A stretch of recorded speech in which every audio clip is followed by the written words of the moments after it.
Stop that. All right, folks. Welcome to an impromptu paranormal roundtable. I'm your host, a very tired and cold Josh Turner, but that's okay. We'll get it going here. I'm actually up at the studio to record, but the person that I'm supposed to record with, I can't get a hold of. But I don't blame them. I blame myself because I was running late. And I messaged them to tell them that I was running late. And the answer that I got was, hold on one second, I'm trying to get off of here.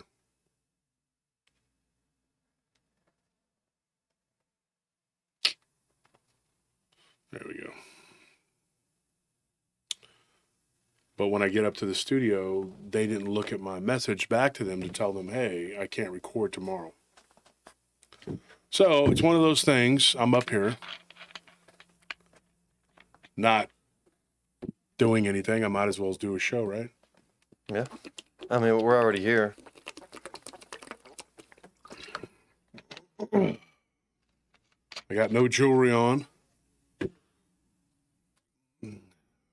You forgot to pack your costume with your fake jewelry and everything. The fake stuff. The fake, yeah.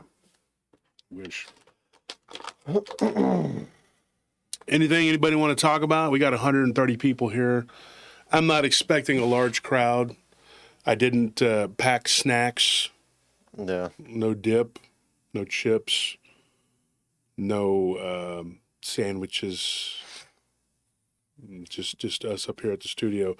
But we got a lot of stuff. We got a lot of things we can talk about if anybody wants to burn the midnight oil with us, as they say.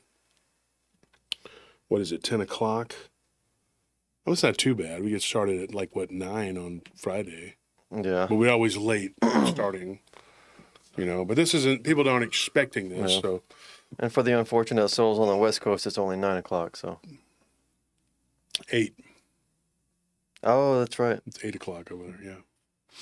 So, anybody got anything they want to talk about? Somebody says the Texans played great. Yes, they did. My Texans, one of my favorite teams, them and the Cowboys and the Bucks. They're all three in the playoffs. Yeah, they beat the crap out of the Browns. My apologies to Squid, one of my best friends. I'm sure he's working downtown tonight, but all I can say is, no. I'm very mature when my teams win. I wish the Browns and the Lions were doing great on the year when the Texans weren't tearing it up. Because I kind of want to see those two teams do something. I feel bad for them. Well, I don't feel bad for Detroit anymore after they cried the way they did from losing to the Cowboys. And what they did, 3 of their players ran up to do that substitution thing, and then they acted like, oh, well, they should have known which one of us was called. No, they were trying to do that to confuse the defense. Yeah. So they got too cute, and then they cried that the refs were helping the Cowboys, which never happens. I mean, I'm a Cowboys fan. Trust me, I know. They don't help us. It's not. They do not like us. Goodell hates the Dallas. He hates the Cowboys. He hates Texas, period. I just don't. I don't believe that. It's just. I've seen every game since I was a kid. I know not every game, but all the important ones and a lot of them that aren't important. And I see it year in and year out. We get boned, and I think it's like I said. Sports is a very galvanizing thing. It brings people together. Oh, yeah. And so you would like to take the legs out from underneath that so you don't have – because I've been to sporting events like Astros games, Rangers games, Spurs games, and you're sitting next to people of every race, every religion. Yeah, from all walks of life. Every walk of life. But at that moment, you're all together, rooting for that particular team. And that brings people together. I've met people at games and sat there and talked to them for 2 or 3 hours. Had them buy me beer and I've bought them food and just made friends. There's a couple people in my life now that I'm friends with. I mean, we're not best friends, but they're on my Facebook. I met them at an Astros game. There was one couple that me and Nellie met. We just started hanging out, when we were in that mezzanine area, and we just started talking to them. And the one guy was really cool, and his wife was a real estate agent, and he was a retired businessman. We just started talking and just talked to him for I think an hour. And it's just, you just come together. They're completely different from us, but for that time, you're all the same. That's a very powerful thing. If that's lost on people, they don't really see that. But the powers that be do. Oh yeah, They do. Believe me, they know. People like to say that professional sports are like just it's just distractions, bro. It's just bread and circuses, and to a degree, yeah. It is bread and circuses. It ultimately doesn't matter in the grand scheme of things who wins what. But that's to dismiss it as short-sighted. You have to think things through because, like Wolf said, professional sports, it's something that brings people together from all walks of life, from all over the world, from all different religions and races and everything. And if you put yourself in the shoes of like a group of people or an organization that wants to maintain control over people, then you would be very foolish to ignore like something like professional sports, which is so influential. Get rid of Hex and Wig. Get rid of them right now. Okay. All right. Yeah. That's inappropriate. Let's not do that. Kind of a weird name anyway. But the point is that it's something that brings people together, and that's not something you want to ignore. If you want to maintain control over people, you want to infiltrate those institutions and influence them to be what you want them to be. Like if you put yourself in the shoes of let's just call them our overlords, then you would understand how foolish it is to say like to dismiss sports as unimportant bread and circuses. These are highly influential organizations. Yeah. Somebody says now gambling is available at the fingertips, and I believe it is causing some issues with the refs. I don't agree with that. I do agree with you on your assessment, and your name is that one guy. I haven't seen you in a while. That one guy, I will say this. I do, yeah, it could be to a degree, but that's not the excuse. This has been going on for a long time. And gambling at the fingertips has been going on for a long time. It's been years and years. I know a lot of people who gamble, on sports. I don't do it too much. I do a little. It's not like really my thing to gamble much, but I'm not opposed to it every once in a while, It can be fun, but I think it can become an addictive, destructive, start off as a hobby and joking around, playing, having fun, whatever. Anything can become destructive, but that has the potential, just like drinking. You take one drink and then you take another and then another, and then you never know. I'm not going to say like Armando, my old co-host. Remember when he said, But people just stabbing each other up, like yeah. Remember that one episode where he was talking about people drinking? He kind of went from like point A to like point Z with like he skipped the whole like in between. I think he had it like planned out in his mind, but then he just kind of skipped over. Mm-hmm. And this guy says, Miguel, what did he say? The refs do help out the Cowboys. Should I remind you, the guy? Dude, you're not going to convince me, man. Dude, I'm not an unintelligent person, okay? I don't just say something. I'm telling you, I've watched a lot of football. I've seen a lot of teams get screwed over. But there are certain teams that the league absolutely likes. Pittsburgh, Green Bay, San Francisco, those teams. Now, then you have other teams like the Cowboys, the Raiders. They don't like them. They just don't. I don't care what you say. I don't know how old you are, but I've been watching for years. I started watching when I was a little bitty boy. I'm almost 50. I'm 48 years old. And I've watched a lot of professional football. I've watched a lot of college football. I've watched a lot of football, baseball, basketball. My dad was an avid sports guy. And, you can take little pieces here and there and say, but as a whole, if you've been watching what I've been watching for all these years, you go back to look it up. I don't know what Super Bowl it was. Pittsburgh and the Cowboys back in the 70s, and it was Lynn Swann and I think Benny Barnes when they got tangled up. You could look at that play, and they gave him like a 70-yard pass interference play and set him up for a touchdown. Every Super Bowl that the Steelers have won has been close, and it's been contested, whether it was against the Cowboys, the Rams, the Vikings, or the one against the Seahawks, which was really bullcrap. Okay. I don't like that team. I don't like that organization just simply because of how much the league has done for them. But then by the same token, you have certain games where they have been given the shaft. But you got to make it look even. It would have been Super Bowl 10, 12, 10? 10. 10? Yeah, the Steelers beat the Cowboys. Yeah, we beat them twice in the 70s. 76. 76, yeah. So that game right there, if you go to that game, you'll see that was bullcrap, dude. I mean, you know, it goes back a long ways. I mean, the Cowboys getting the shaft is nothing new. Jim Kovach, and if you're not a Cowboys fan, then you're not going to feel it. You're not going to care. Oh, Miguel says, I agree with you, bro. I'm 38 and a Raiders fan. Yeah, they didn't like Al Davis. They didn't like Al Davis. The Raiders, I like the Raiders. The Raiders are cool. The Cowboys, the Texans and the Cowboys are pretty much my Texas teams.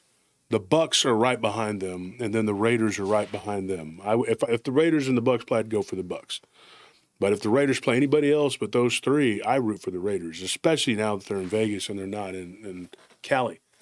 You know, but then I really didn't have a problem with Oakland because it was so. I don't know, man. I've been to Oakland twice in my life, and both times I was like, it's like an adrenaline rush because everybody there is like a psycho. You're either a gangbanger, or you're in a biker gang. I mean, everybody's like, it's really messed up, man. It's a rough place. I'm telling you, man. You drive through Oakland with your windows down.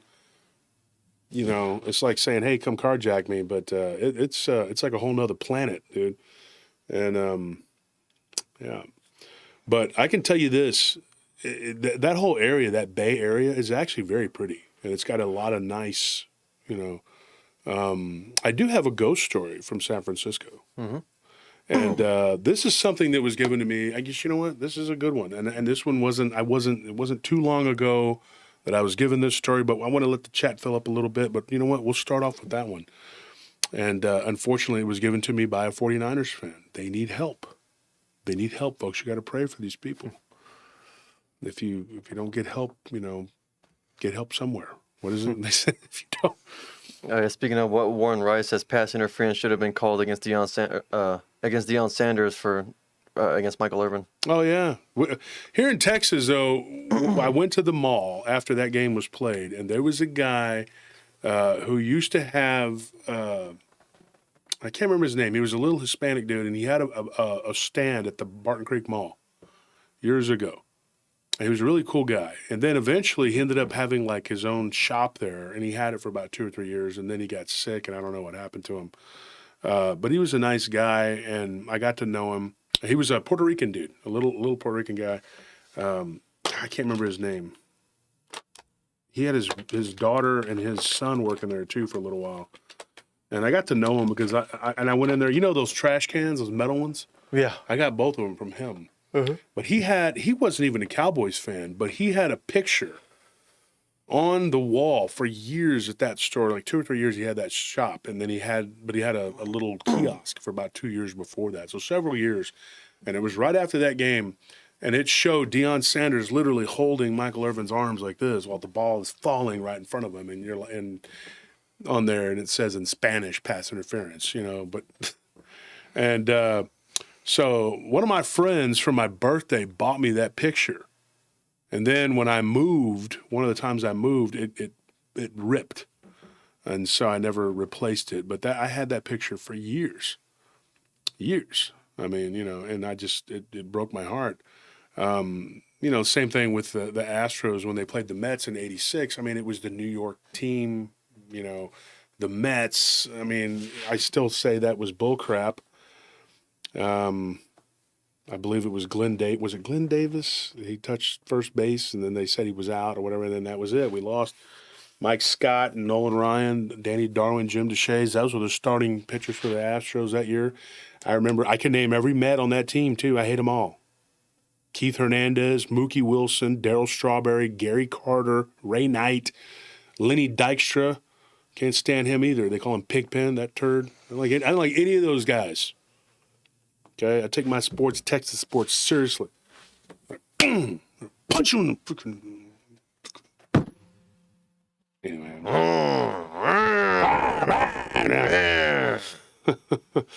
I'm an Oilers fan too, man. I'm an Oilers, diehard Oilers. Earl Campbell. I met Earl Campbell, a nice guy. I used to have a restaurant right down the street from my nightclub. Earl was a nice guy. He'd be in there sometimes hanging out. He could barely walk. He was such a power runner. You know, I mean, he just ran people over.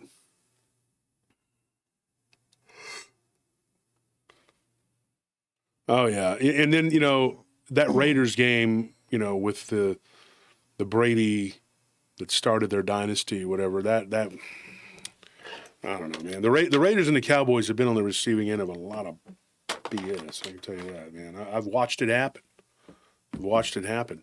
But the Lions here most recently, I've never really been a Lions fan because it always seemed like they get up for the Cowboys, but everybody else they just lay down. Yeah. And every time I've ever needed them to beat Green Bay or Minnesota or something, they never do it. Never do it. And then so I just kind of like, oh, man, you want to root for them, but then, Dan Campbell, what was he thinking? I mean, you don't get the 2-point conversion. Let's do it again. You don't get the 2-point conversion. Let's do it again. Like, how many chances do you need? And then the media who hates us, they wanted to focus in and key in on that guy who was an ineligible receiver. He was an ineligible receiver. I'm not going to say that the Lions haven't been on the receiving end of some crap. I mean, there's a video about it, dude. They have it on YouTube. I've seen it. I've seen them get screwed too. They can stand in line with the rest of us who've been screwed. But the thing about that, this could be a conspiracy, whatever, but the thing, when you look at that whole thing never should have happened, that game a couple weeks ago. Never should have happened because there should have been a tripping call against them, not against us. They flagged Dallas for tripping, and it was like, why would we try to trip our own guy? I mean, it was stupid. I mean, and everybody just kind of ignores that. We wouldn't have even been, the Lions wouldn't have even been down there trying, it wouldn't have happened if they wouldn't have called tripping against us. So, I know what I know, man. I've seen enough to know when they're playing around. I saw the strike zone when the Yankees and the Astros were playing until that umpire got hit in the head. Remember? Yeah. What was that, 2019? It was in 19, right? Yeah. And that umpire, the Astros strike zone was like this big for the pitchers. And Garrett Cole was up there, and he was throwing heat. Well, once that umpire went out, I mean, the whole game changed. Because the next umpire, I guess he didn't get the memo, and he started calling the game correctly. And we beat him. I say we. I don't play for the Astros, but, I saw what happened. The Yankees got caught cheating. The Bo Sox got caught cheating. I like the Bo Sox. They're one of my teams, but they did. They got caught cheating. So did the Dodgers. And the Red Sox said, hey, they cheated 2018. And then the league was like, well, you won. I don't give a crap. If I'm playing a sport of any kind and the other guy cheats or something, I mean, I want restitution. I mean, this dude needs to be in trouble. Whoever needs to be in trouble. But everybody keyed in on the Astros like big time. But yet, the Dodgers cheated, the Yankees cheated, and what really got me was Brian Cashman sitting up there acting like, we tried everything we could to stop a mood. He was up there like crying, and I'm like, I'm sitting over there yelling at the TV like, dude, you cheated your asses off and you got caught and then the records got sealed. They didn't even get in trouble for doing it, for doing what the Astros did.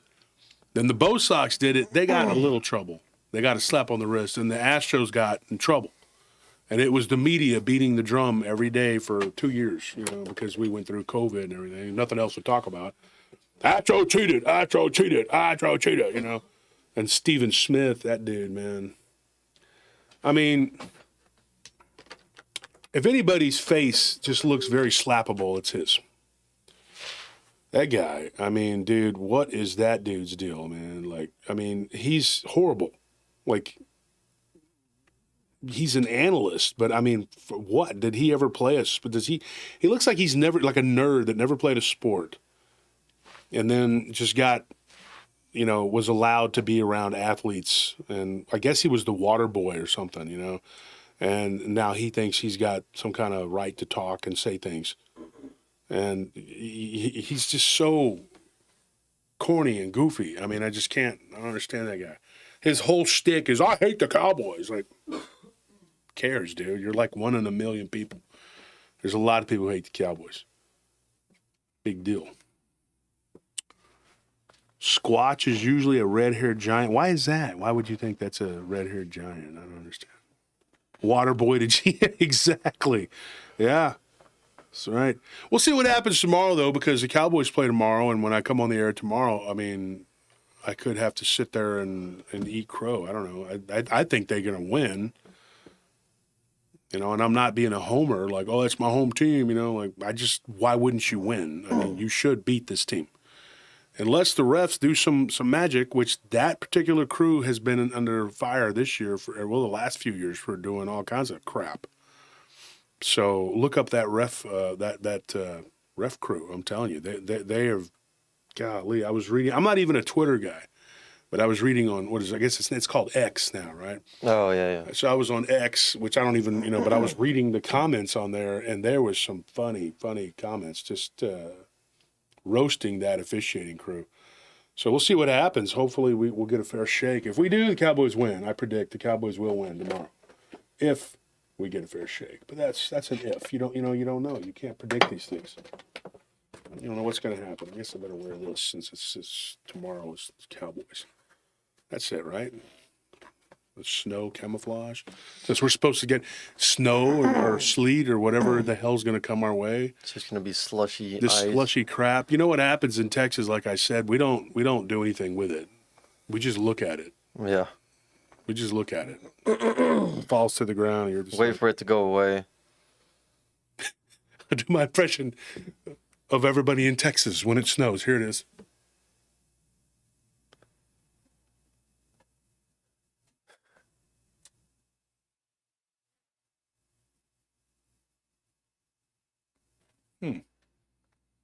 Well, I guess I better go back inside.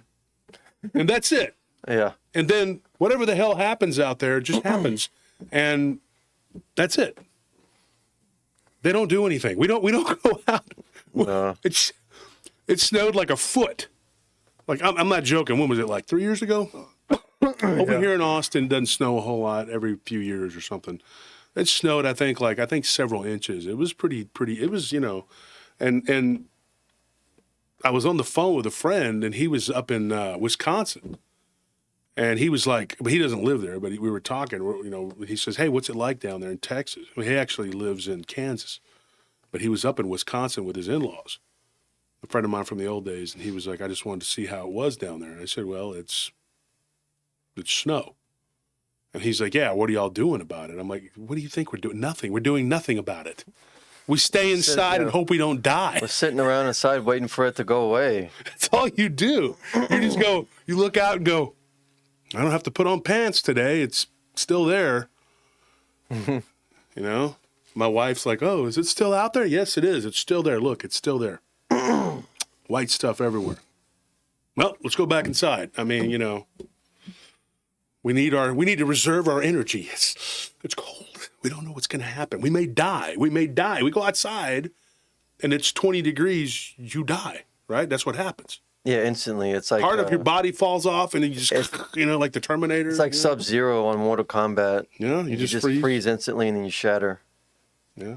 I mean, I think that's what happens. You hope that your dog doesn't trip you, and when you fall, you just like the Terminator. Yeah. You just like liquid nitrogen. Yeah. That's kind of what happens. We don't do anything about it, folks. We really are like dumb AF here in Texas. Now, I can say this because I've been all over the freaking world. Like I said, I haven't been to the northeast of the country, but I've been up in Canada, I've been in Alaska, and I've been way up in the western, way up north. And when it snows around there, they go and do stuff about it. Like I was in Denver and it snowed and they were out there doing something about it. And I was like, oh, look at this. They got a snowplow. They got people that are getting it out of the way. And people are driving and doing what they're supposed to do. Here in Texas, we don't do that. It's like the zombie apocalypse hits when snow hits the ground. Here it is right here in Texas when you're driving. It's like, and then while this car is sitting there, another car goes, yeah, and then, and it just keeps happening, and everybody's like, oh my gosh, the road had ice on it. And then you're like, Yeah. yeah, but that was last year. This is September. What are you doing? It's like, I wonder what I should do today. It's 15 degrees outside. You know what? I should get on the highway and go 70 miles an hour like it's not even there. Where did I go wrong? Oh my God. They should have had owner's manuals for these things. Yeah. They're like, they do. They're in the glove compartment. Someone should pay for this. Not me, but someone. That'll never work. I'm not going to read that. Half of those are in other languages. You're like, yeah, it's in several languages, and one of them's English. I can't even read that. I can't do it. There's always an excuse, too. And then when they wreck, you got to blame somebody, right? You got to get out and be all indignant, You got to be mad because, you ran a red light and destroyed someone's vehicle. You're like, what were you doing? My God, you stupid. I had to censor that part. What the you doing? Why did you make me kill? Come on. I had to kill everyone now because of you. You just, I was trying to go 100 miles an hour in the rain and you just had to be slow. Now you're all dead. Look what happened. You did it to yourself. I'm dead too. I'm dead. Everybody's dead because, I had to go 1,000 miles an hour in the rain. That's another thing we don't do good here, and especially in Austin. You don't drive good. You don't drive good. That's a prerequisite to live here.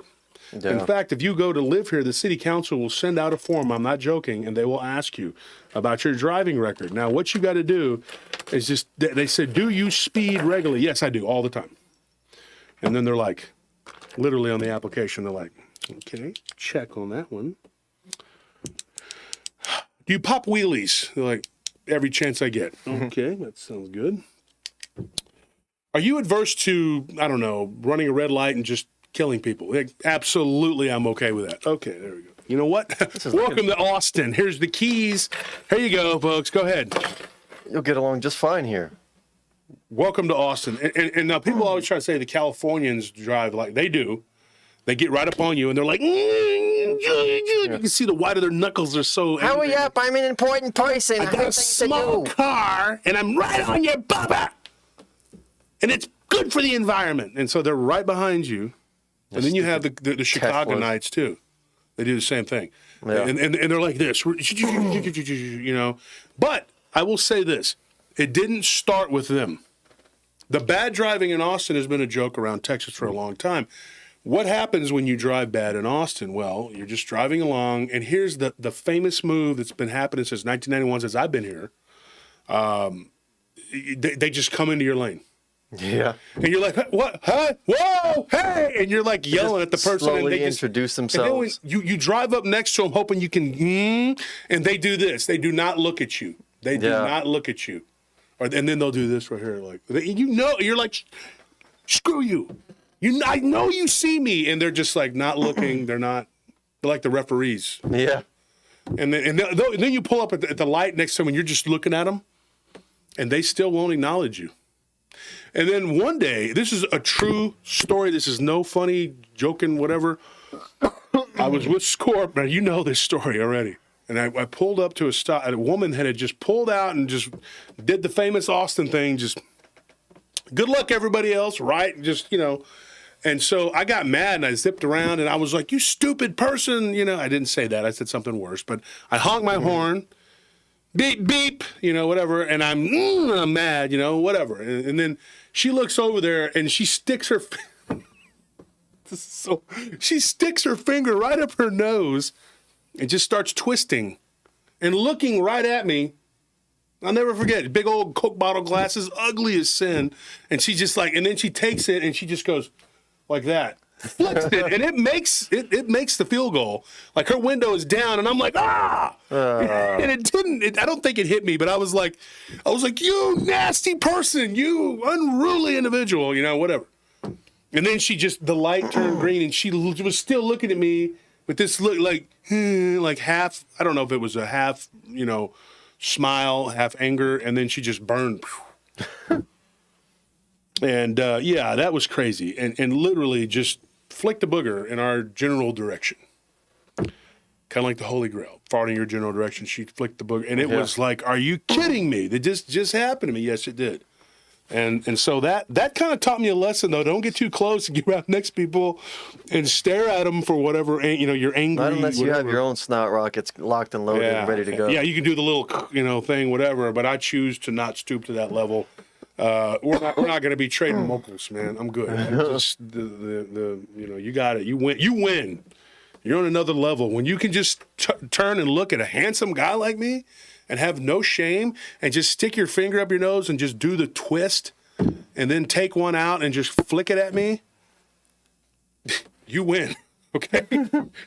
Yeah. It's not even You're a pulling question. comments out of your face. You win. It's over. So we got 300 people in the chat. Let me start off with this one. Even though I'm not a 49er fan, and I actually don't like the San Francisco Giants, even though they beat my Rangers in the World Series years ago. I don't forget. I can tell you this though.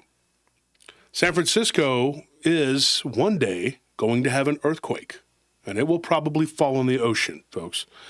Unfortunately now the Niners, I think, are playing in Santa Clara or something, like they're playing north of there, so they'll probably still be around. That's unfortunate. But with any luck, hope, they'll all be there in San Francisco when it happens. I kid, jokes. Seriously, I would never wish that on anyone. They're Americans like we are, and I don't want people to fall into the ocean. I'm kidding. I don't care how much I despise their teams. I don't care. But here's the thing. When I was talking to somebody one day, and they were a listener of the show, and they said, "Hey, I got a story for you. I lived in a haunted house." Now, do you know how many times a week I get this? 2. No, I'm just kidding. I get several. But it's not always show worthy. Now, but some of you may have actually sent me a story. And of course, I've said, "Hey, look, I can't necessarily use the story. If I can fit it in somewhere, I will. If not, well, then that's how it goes." And this guy says, "No, you don't understand." He said, "I lived in a haunted house that was something between the Amityville Horror and the place you used to live in." And I was like, Amityville Horror and where I used to live. And I was like, "I thought you said it was in San Francisco." It's a joke. It's a joke. Now he says, no, he goes, "I'm not kidding." And he said, "I'm going to tell you this." He's like, "My house was extremely haunted. I lived there from the time I was 6 until I was 20.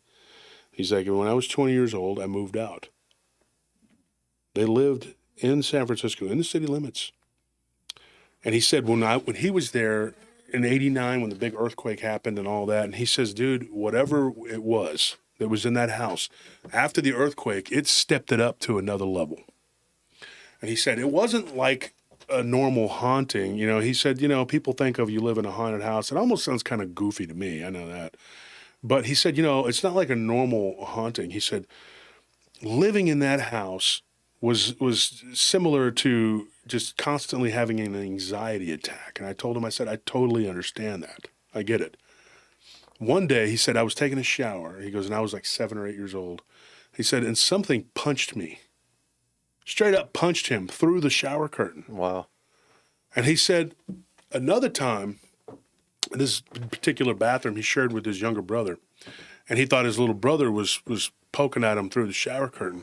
And he's like, "Stop it." And he goes to open it, and he looked, and there's nothing there. And then, as he's standing there holding one end of the shower curtain, the other side of the shower curtain literally moved, and he could see like the shower curtain ruffling, and somebody was getting into the back of the tub. Yeah. He could see the foot like hitting the water. And he was like, dude, he goes, "I jumped out of there with soap coming down my head.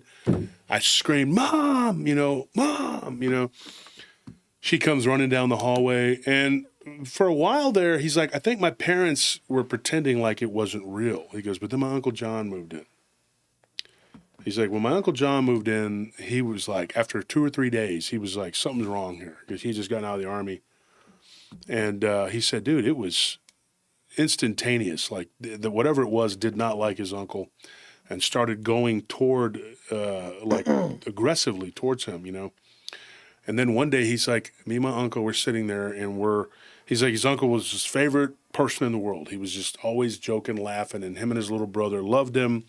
And he did everything, gave him money for candy, whatever it was, action figures, whatever.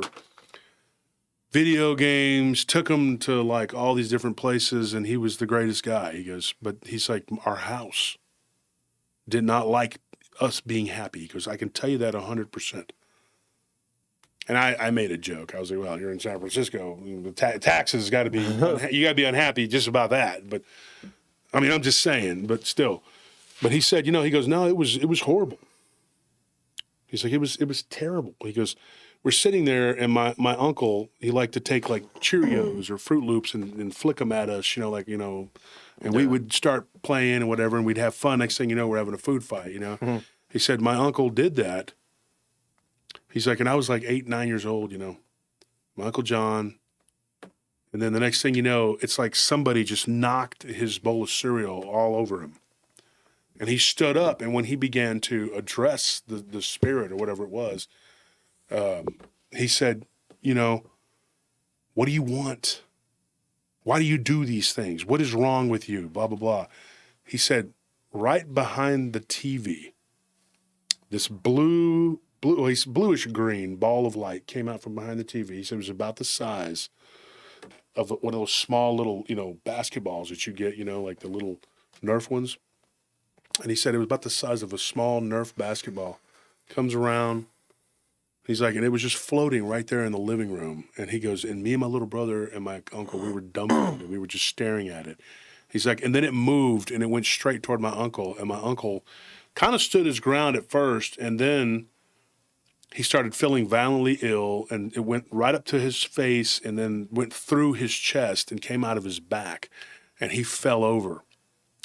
And the horrifying thing was that it stopped his heart. Now, at the time that it happened, he did not know that that's what had happened. But what it did was it caused a cardiac arrest, which is when it's not a heart attack. It's when your heart actually stops beating. A heart attack, now some people can classify it as that, but a heart attack is when you have, usually it's like a blockage, or if you have like an artery and something pops, that's a heart attack. Hold on one second.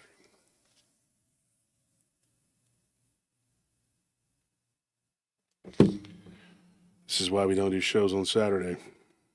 Something came up for work. Yeah. Take that, read that, and see if you can get... All right. If you can, I guess maybe ask Ken to go do it. Or Kim. Find one of them. And so what ends up happening is his heart stopped and he fell, boom, right onto the ground. And they thought that it had killed him. They were like, he's dead, our uncle, right in front of him. It was a horrific thing. It was very traumatic. They called the ambulance. His heart started back up.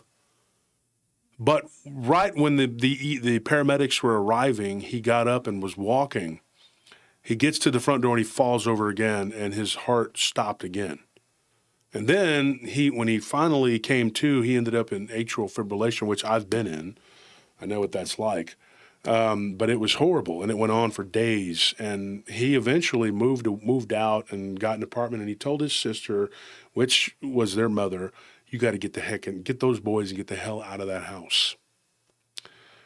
Now, he lived on his own for several years. He got an apartment that wasn't too far from where they lived. And then ultimately, he ended up moving back in. He got in a relationship with someone, and they got married, and then it went bad, and then he needed to move back in, and it was about 10 years later. Now, the person that gave me this story lived there for 14 years. So for the last 2 years, when he was 18 years old, his uncle moved back in, and nothing had been going on for that last year or two. That was kind of calm. There was a few weird things, and they had just kind of accustomed to it or whatever.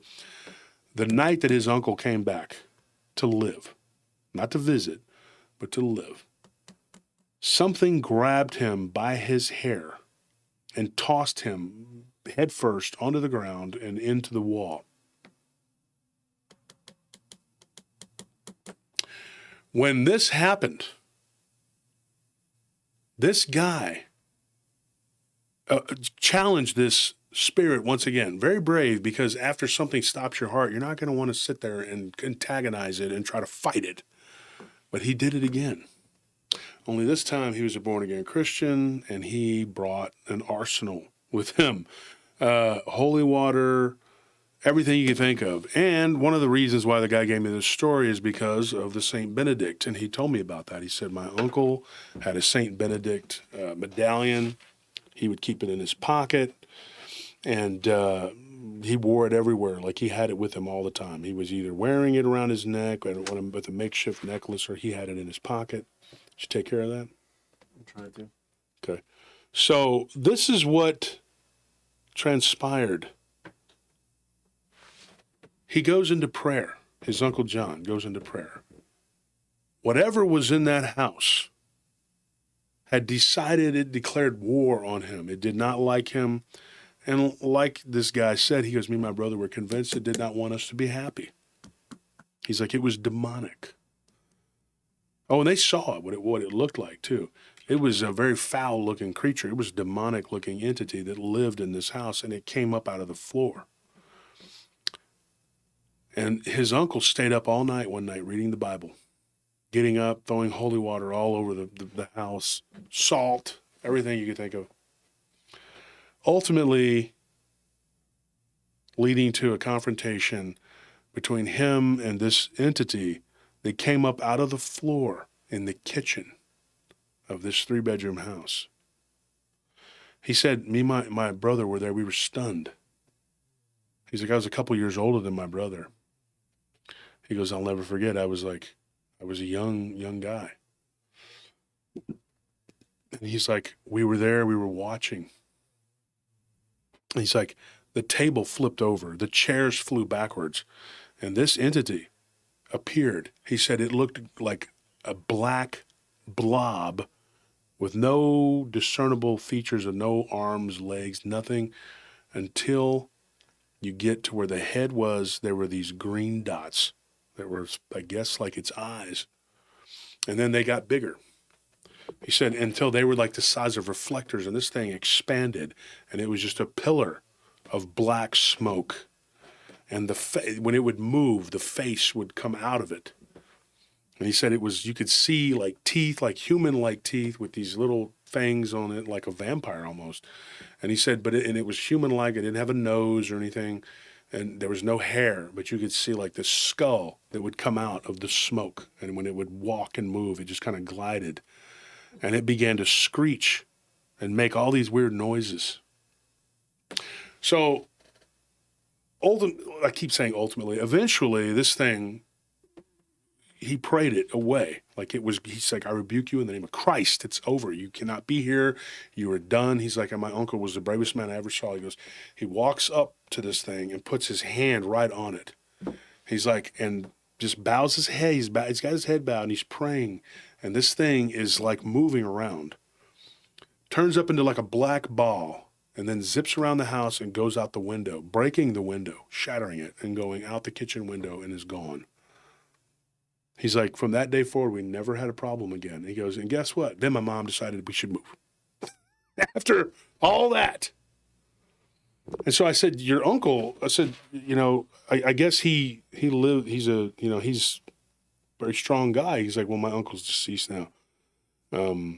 2 years after they moved out, when he was 22 years old, his uncle died in a motorcycle accident. Well, what's even more telling about that was that his uncle told him that he was going to pass away. He didn't know how, but that he had been told that he was going to be leaving that year, and he did. And so that story that was told to me from a person from San Francisco, and he since then he's moved. He doesn't live there anymore, and he lives in Southern California, which I don't know why you would go down there. That's even worse. But to each his own.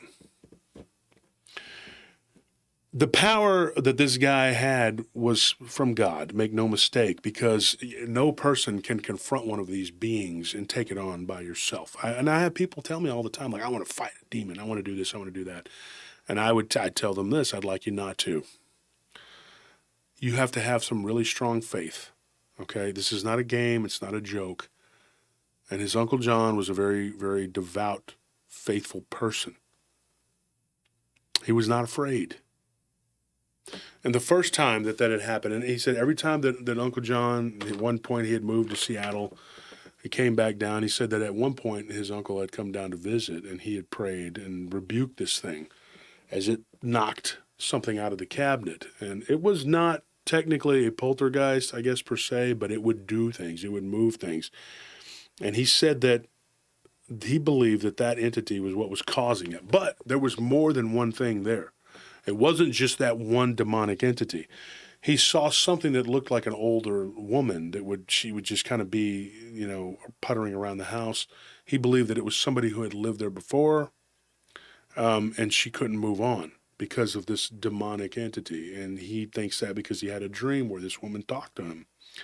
And he would see her in the backyard sometimes just staring off into the distance. And he would wave at her, but she would never respond. And then she would move out of sight and disappear. And he was convinced that this was a spirit that lived there. There was also another spirit of like a middle-aged man. He said, I didn't feel anything evil from them. I would see them. And one of the scariest things that happened to him, too, whenever he was sitting there playing Nintendo one day, he said, I was sitting there playing Nintendo. The TV goes blank, and I see two figures standing behind me while I'm sitting there looking at the TV. He goes, and I put the controller down, I look back, and there's nothing there. He goes, I'm in my room by myself. And he goes, sure enough, there was a man and a woman, and they were looking at me. He turns around, and he looks, and there's nothing there. And then he gets up, and he does what he did 100 times and ran in the closet and hid. And I said, did that seem to help for you? He said, yeah, it did. I said, well, whatever works. But that's a very terrifying story, and he gave me a few other details about that story. One of them is kind of intimate. I can't really discuss it on this show, on this channel. Maybe if I was on another like Rumble or something. But there was a couple things that were pretty bad that went on. But moving on from that story, let's get into something else. What do you folks want to do?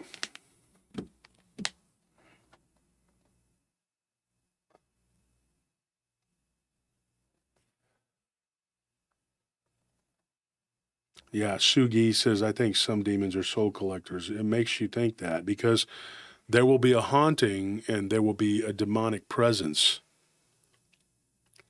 And then there will be other spirits, like around. And it's hard to say what they are and what they're doing. You know what I mean? Like, we just know that they're there. But you wonder, like, what the demon is doing. Like, is it feeding off of the people? And then there's these stories of these houses where something really bad will happen, and you always wonder what came first, the chicken or the egg type thing. I don't know.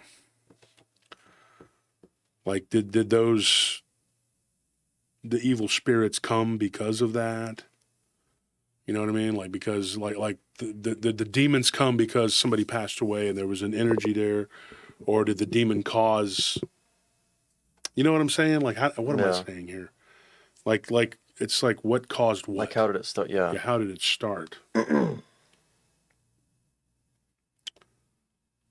I had a person I was going to record with tonight, and they had some really interesting stuff, man. I really wanted to record with them.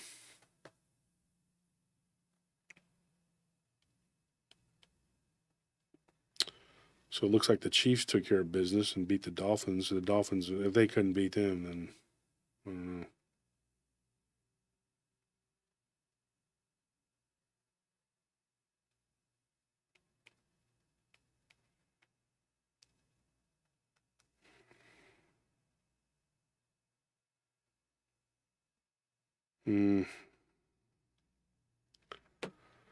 When you have a team that's like 5 of their defensive starters is out, I mean, come on, you got to be able to beat them. It's supposedly one of the coldest games in history.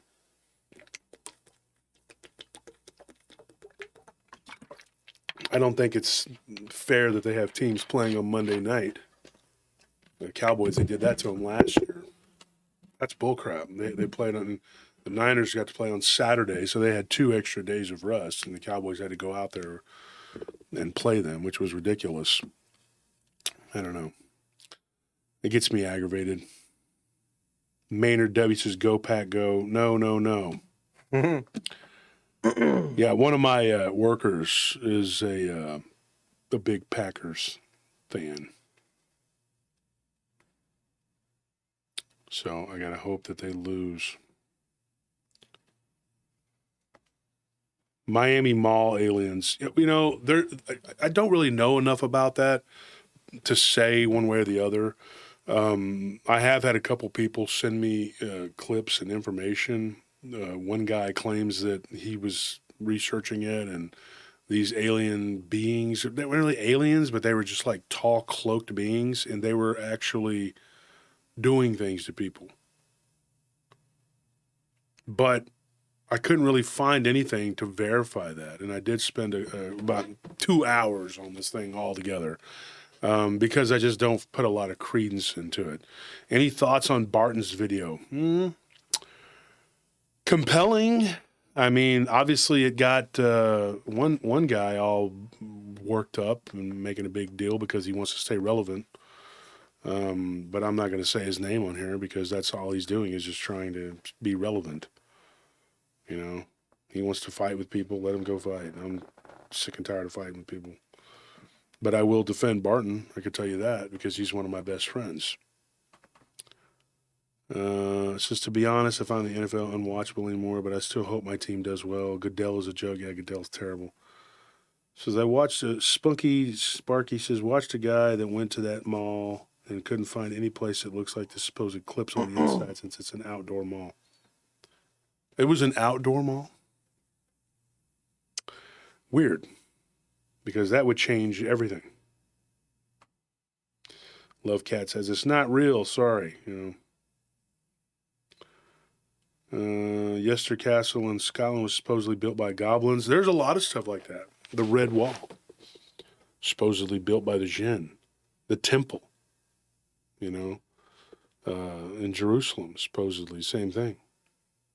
And what are goblins, but just a type of Jinn or demon, a species. People say in the Bell Witch. Mickey G, no, we're good. But hey, Mickey, how you doing? It says, and the reason Alistair wears Egyptian garb is because Amun-Ra is Lucifer and later became Zeus. Could be the same thing, but you know, it could be, you know, these names like Mammon, the god of money. You know, they all correspond to their more ancient names. You know. One story that I'm going to talk about, I got to get on the ball with it, and I got to finish interviewing this person, was from a lady. She was Dutch, but she lived in Belgium. And when she was young, she decided to take a trip, and she went to Petra. And this was back in the late 70s. I believe it was 79, if I'm not mistaken. And as a young lady, she was warned not to go out there alone. But there was a lot of reasons why she shouldn't be doing that. But she was like, no, I'm going to do what I'm going to do. And had a very horrific couple of days out there in the desert dealing with these beings that really you don't want to have to deal with.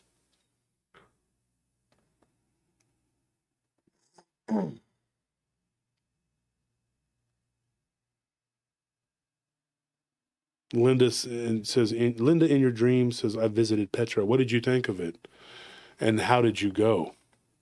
Hopefully you didn't try to walk out there and camp like this person did. I think that would be a big mistake.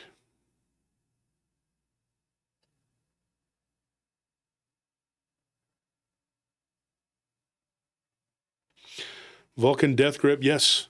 Actually, I can confirm that has actually happened. I told a story called The Scarecrow. And I don't know if we officially named it or not. I believe that was Halloween of 2019. It was the same one with the Fueth, the water spirit. Yeah, I forgot what that would be called. Was it 2019 or was it 2020? Gotta sneeze. Never mind. Okay. Should be 2000. I think it would be 2020. Yeah, and it was about a young guy. I think he was like a child still. I don't think he was even a teenager. Oh, he might have been a teenager when it happened.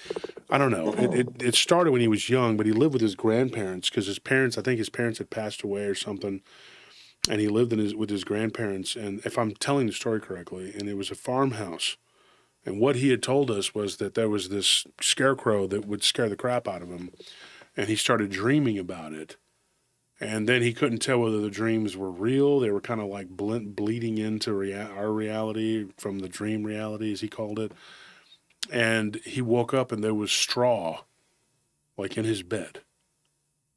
Now go back and listen. I believe it's just on YouTube. I think it's the Halloween special from 2020 or 2019. Those stories are timeless. I mean, those are really good stories, unless you're the one that it happened to. I mean, I say, oh, those are some good stories, like, but not for the people that it happened to. Obviously, but they were nice enough to share with us. But it's still terrifying. One of them is pretty popular. What was it? Beware of Dog. Oh yeah. Yeah, I talked to them probably like right before the conference. They're doing good, except now they have something else stalking their house, but it's not a dog-like creature. It's like a shadow man. And literally, I'll tell you this part of the story right here. The guy messages me, I think like maybe the weekend before the conference was when it was, and he had said, hey, I'm going to try to make it to the conference. He didn't make it. And they're now living, I think, in Cincinnati. They moved to Cincinnati. And I don't think I said the name on the show. I don't know if I gave their first names or not. But the guy says, "Are you familiar with the Hat Man?" And I said, "Yes, I know what that is. I know what the Hat Man is." And so he tells me, he says, "I believe that our son is having communication with a spirit." They have a son now, yeah. And he said that he calls him the man with the hat. And he says, I haven't seen it, but my wife has. And her and her friend were hanging out, and they were drinking wine, and they were, telling stories. And the scariest part of the story, they were watching Friends.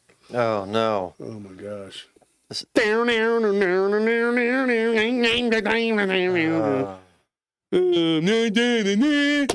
Okay,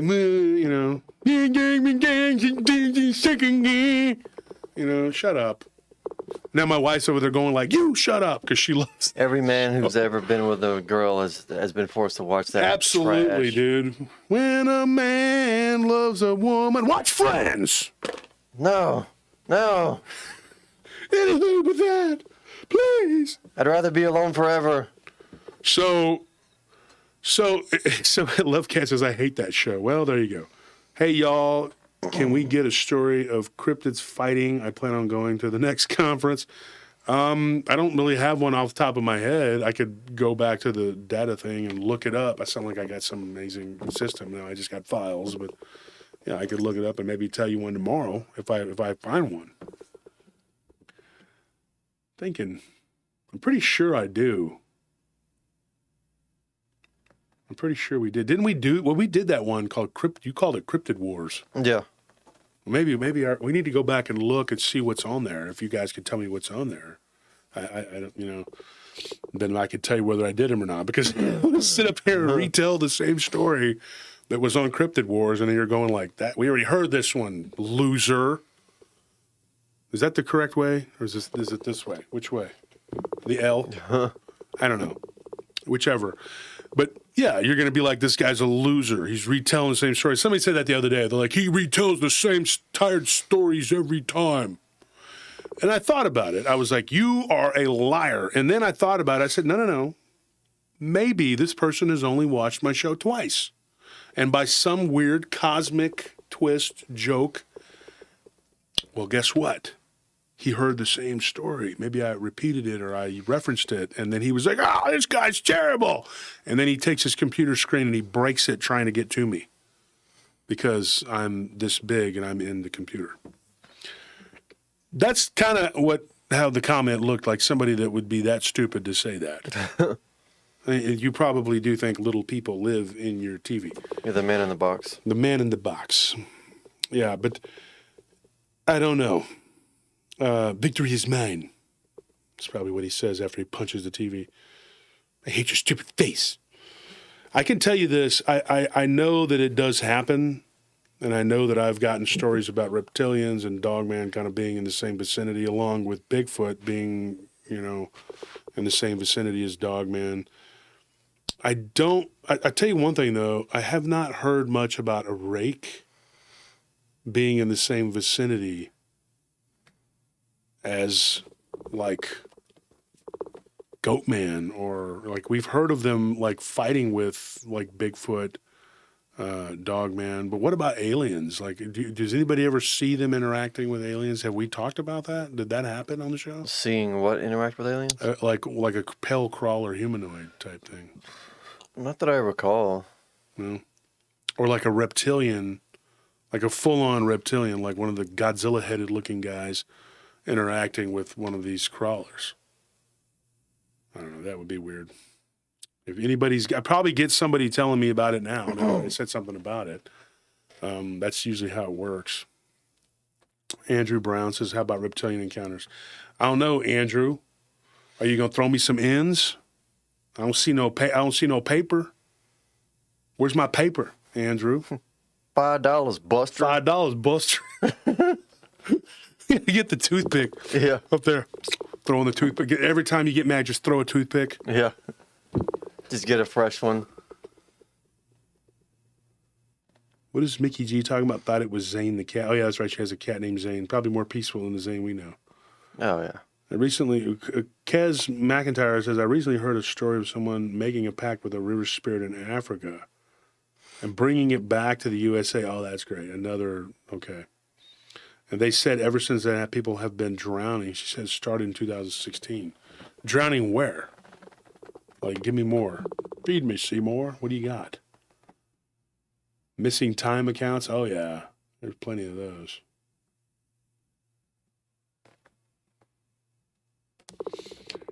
Oh, hold on 1 second.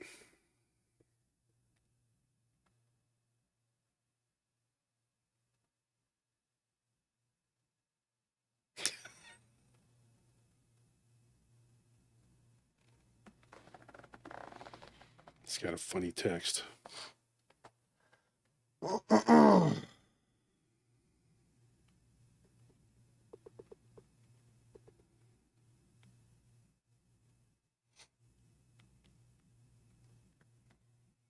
Mm-hmm. So we got the show coming out to Tuesday, and it was East Texas, right? It was a couple different stories from East Texas, right? Yeah. Yeah. So we were talking yesterday on the show with Brandon Tolbert. Thank you for that donation. Andrew's paper. Andrew's paper. Is that $5? Yeah. Okay, all right, $5, man. $5, man. $5. But that's not really enough to tell a story. I think that a story could take like up to 30 minutes. I'm probably going to need about $20. I'm going to need that. Yeah. If you could produce that, Andrew, that would be great. That's our going rate. That's our going rate. No, seriously, what was his, when I was talking to Brandon yesterday, and so what I did on the Tuesday show, you're going to hear, I expounded upon the attack. What is this? Phone just keeps going off. Did you send Tony there? Yeah. Yeah, because I can get a hold of Kim. What about Kenny? Is he on patrol? No, he's right down the road. Oh, crap.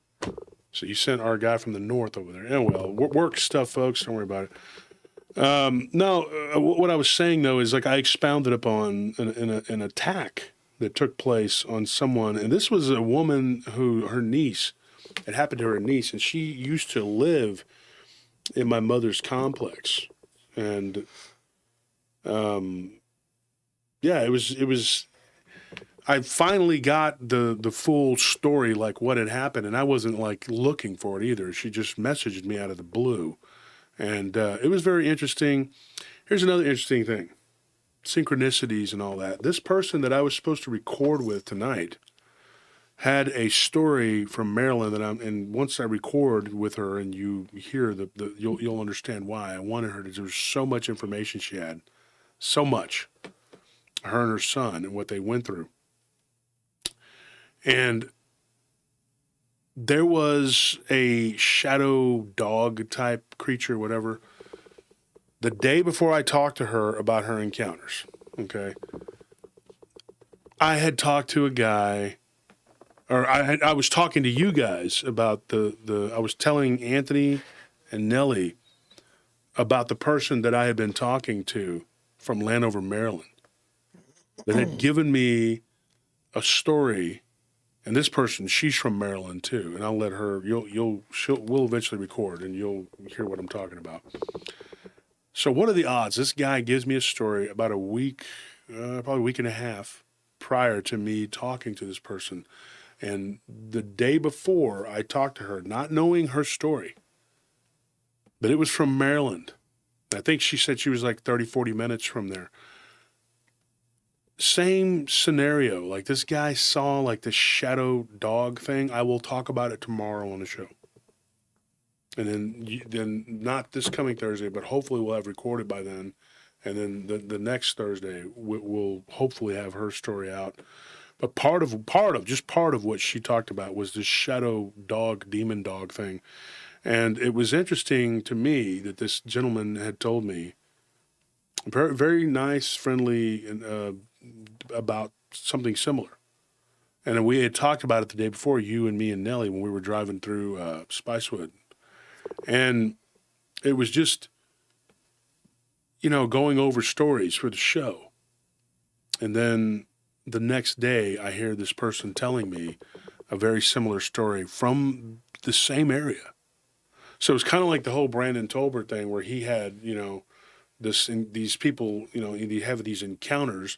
And we talked with Brandon on the show about the creature, and we expound upon it on Tuesday. It's like a monkey. I don't want to call it a monkey. That sounds goofy. Yeah. It's not. Is it a devil monkey? I don't know what it is, but like a monkey type creature with a plain face, but it built kind of like a wolf, but like with no fur. It's hard to explain. You'll hear what I'm talking about. So this creature, is seen by these people more than once in their life. And so you'll hear what I'm talking about on Tuesday. And yeah, Sugi, like baboon, but not a baboon. This thing, I don't know what it was. But anyway, we get into it with Anthony and Tony, and we talk about it. It's coming out on Tuesday. Don't miss it. And it's really weird because you get stories from people and they'll see these same creatures later in their life. You know what I mean? Mm-hmm. And I wondered about that because I saw, what I saw, and I saw a few years later when I was at the building we dubbed the Haunted Tower. I saw what I saw again. But I knew, in my heart that wasn't correct. That was not that creature. That was not it. It had to be like a demon or something masquerading, pretending to be what I had seen. I don't believe it was the same thing. Overbuilt Automotive says, Josh, man, I got these cheeseburgers. $2? What is this? Come on, Overbuilt. Put some zeros behind that, man. Please, folks, I'm begging. Let me get the hat out here. Please. Look, we got people here. Give me a super chat, man. I got these cheeseburgers, man. Isn't this how they do it in front of the stores? Yeah. And they have like a kettle or something. What is that? The Salvation Army? Salvation Army, yeah. Come on, folks. Give us $5. Or don't. We're good, actually, folks. Keep your money because you probably are broke from Christmas. I know we are. We're not broke, but, you know what, though? If you did it, if you spent your money, I have a friend, and I love her dearly. Her name is Heather Hamilton. She's my chiropractor. I'm going to put her on the spot. Yes. She is a Scrooge. I love her to death, like I said. She's a childhood friend of mine. And actually, her last name is no longer Hamilton. It's something else. So but she got married. But we've been best friends since we were children. And in fact, our parents were friends. And we were born close to the same time. And her dad and my dad were all like best friends. And her mom and dad had said that if they had a son, they were going to name it Josh. This is a true story. And my parents said if they had a daughter, they were going to name it Heather. So when she was born a girl, she was Heather. I was born a boy, and I was Josh. I don't know why they wanted these names. I have no idea. But Heather is like a Scrooge. She'll go through the motions for Christmas and whatever. But I always tell her, I said, everything you do for someone at Christmas time comes back to you. And she's kind of like, yeah, whatever. Maybe she believes me, maybe she doesn't. But I'm going to tell you this. Every dollar you spend on someone comes back to you tenfold. I guarantee it. I promise you it is the truth. I really fully believe that when you do things for people and you help people and you give to like presents and stuff like that alone, Christmas comes at an inopportune time for everybody, believe me. And then people, they don't like it because they feel pressure like they have to do something. But trust me, if you give and you're giving from your heart to help, whether it's your own children or someone else's or your brothers, your sisters, your parents, your aunts, uncles, cousins, or most importantly, your spouse, you're giving something to them from your heart. And I believe you get rewarded for that. So Christmas, people miss the point. It's not about getting, it's about giving. Can you give me one? Yeah. So when you do something for someone like that, like with the steaks, we did the thing with the steaks. It was like, I don't know, every year I always kind of, I go into it like, it's kind of a drag, but I always come out feeling so much better because I feel like we've done something for some people. And the look on people's faces when you give them this prime rib or these, we gave away this year was New York Strip. Yeah. Last year and this year, New York Strip.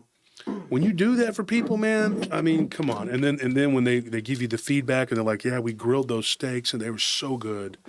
Thank you so much. And we had a wonderful dinner, and you give them the summer sausage and everything else, and they love it. And you make them happy. That happiness stays with you. It does. I promise you, folks, it stays with you, and you will be rewarded for that when you do stuff for people. So next time Christmas comes around, don't be all bummed out. Don't be a Heather, okay? Even though Heather, I love you. You're my friend. But do something for someone, and remember, you're doing it from your heart. It's not like it has to be a chore. Don't make it into a chore.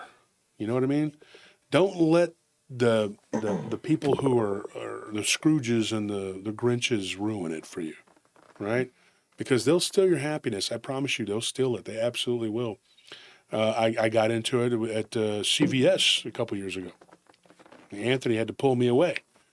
I got into a shouting match with someone. Not a shouting match because I didn't start arguing and yelling, but that person, they're like, happy holidays. And I'm like, Merry Christmas. And I looked and they were like, happy holidays. Mm-hmm. Remember? Yeah. And I said, Merry Christmas.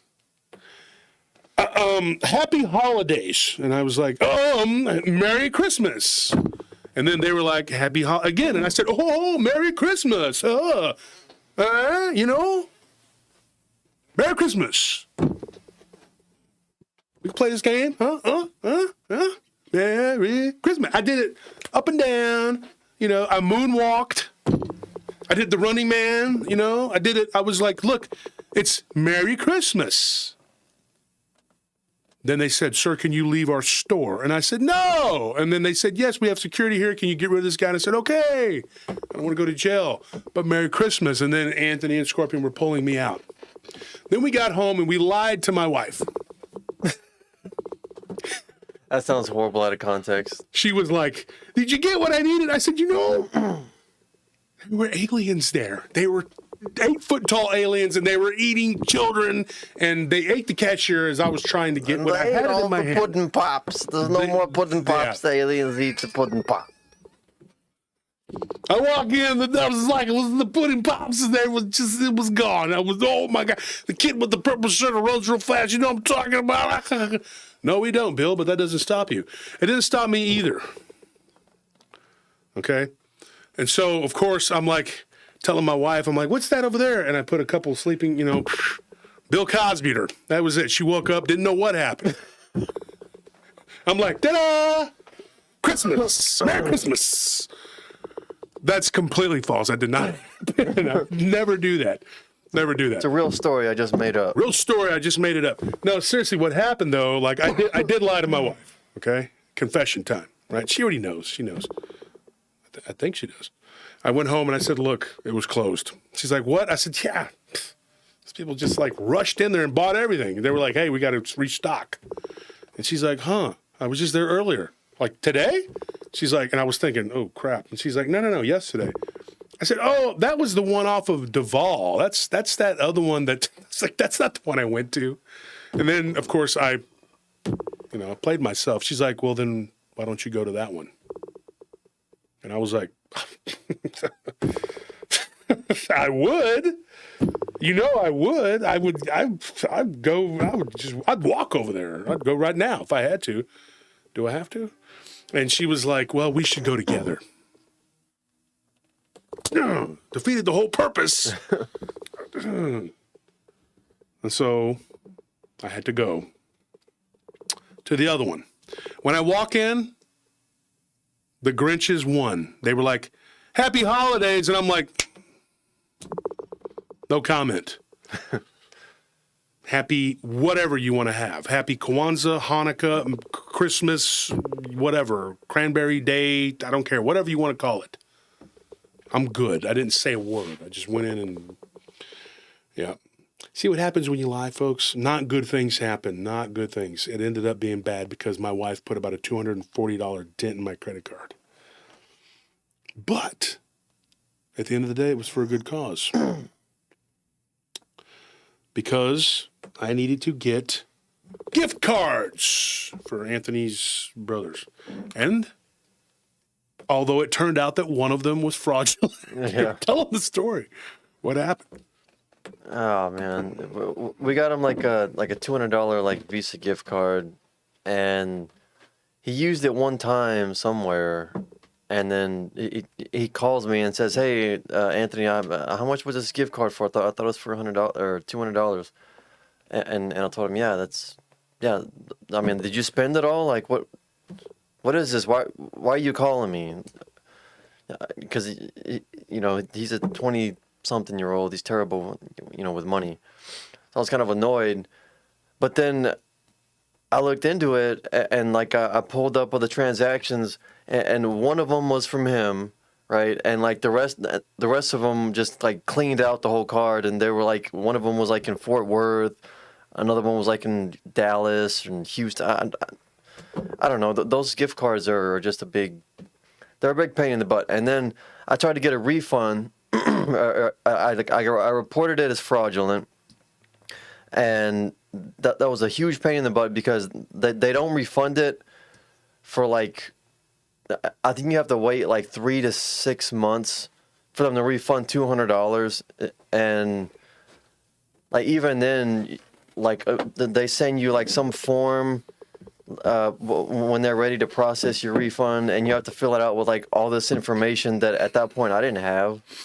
So they just got it. So we stopped buying those for gifts. Yeah. Yeah. And I wouldn't have bought it that day if I had just told the truth. And we had not gotten into an argument over Happy Holidays and Merry Christmas. That was my mistake, folks. What I think we should do at Christmas is not only should we be kind to one another and then remember the reason for this season, which is Jesus, but also avoid gift cards altogether. Yeah. And I'm being serious. Don't do it. Aeneas says be smart with gift cards. No, There is no way to be smart with gift cards. You shouldn't do them. They're really messed up. They'll mess you up. Linda says, give cash. Yes, give cash. If you have to give cash, give cash. I got one for you. And I know that people like to hear Dogman stories. And this is a Dogman story, and I missed the boat on it on Christmas. And I looked into a file, and I'm not joking, 2 days after Christmas. And I looked at it, and it said, Christmas cryptids. And I thought, oh, man, I should have told these stories during Christmas time. So I missed the boat on it, but I got one. I'm going to save some of those. The other ones, I'm going to save them until next year. And Christmas will come back, and I'll tell the stories then. But in the meantime, I will tell you one. And this one wasn't really terrifying. It wasn't like a terrifying tale of terror. No, it wasn't. It was just, but it was odd. And it came from someone from Kansas. Now, we talked about Kansas not too long ago. But this person, she said, when I was a little girl growing up in Topeka, Kansas, she's like, I look out the window. It's snowing. She's like, it was the day before Christmas Eve, so it would have been like December 23rd. And she's like, this was years ago, like 1981. And she's like, and I was like an 8-year-old kid. She's like, and I'll never forget. Okay, and I remember this story very clearly. She says, I hear this ding, ding, ding, ding, ding, ding, ding. I can't do it the way she said it. And she said it was this little toy she had. And it was like, it was a little truck. And you pulled it by a string, and the little wheels would move, and it would make this little jingle. It belonged to her little brother. And she's like, I'll never forget. She's like, it was a little red, like wooden fire truck looking piece of crap, you know, that he had beaten the crap out of. And he would leave it out there on the back porch. And she's like, but he loved that thing. And he would always like neglect where he put it, but then the whole house would be upturned to find where it was. Kind of like when your little brother Gordo was a baby. If he lost anything, which was all the time, the whole house had to stop so they could go and find it. Yeah. Well, here's what happened. It was out there. It had gone missing. And when she hears the little ding, ding, ding, ding, she's like, oh, well, that's my little brother Bobby's toy.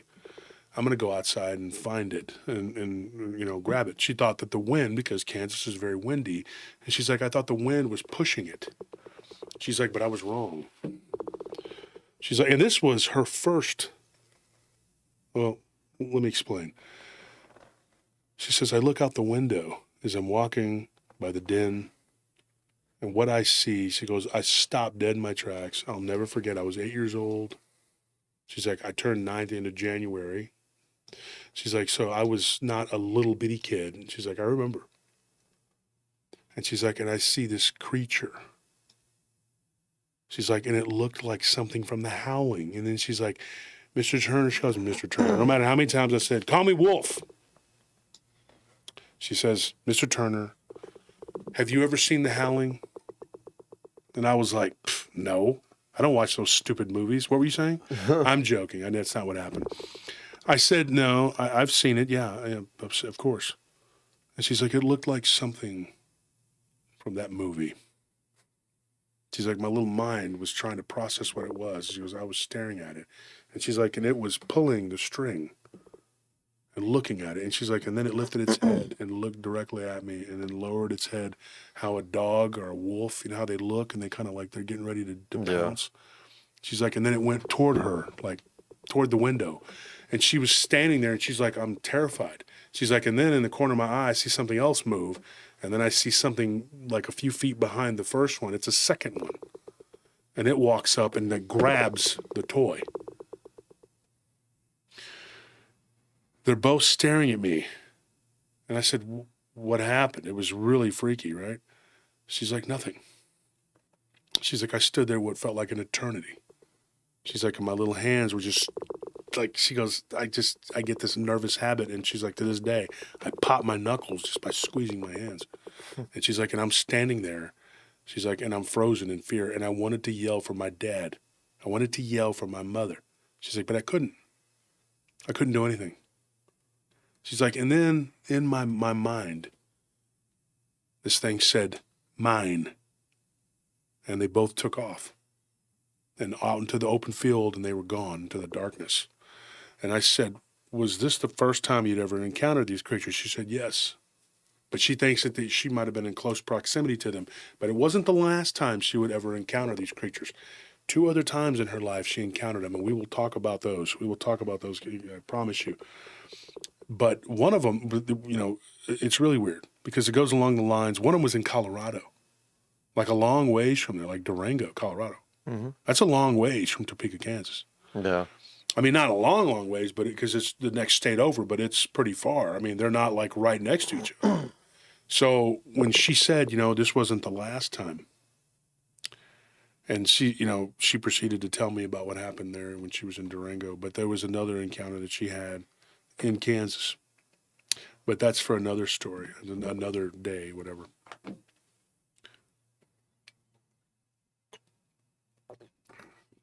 Shade Viking, I'm going to sleep in 10 minutes after this story. Why?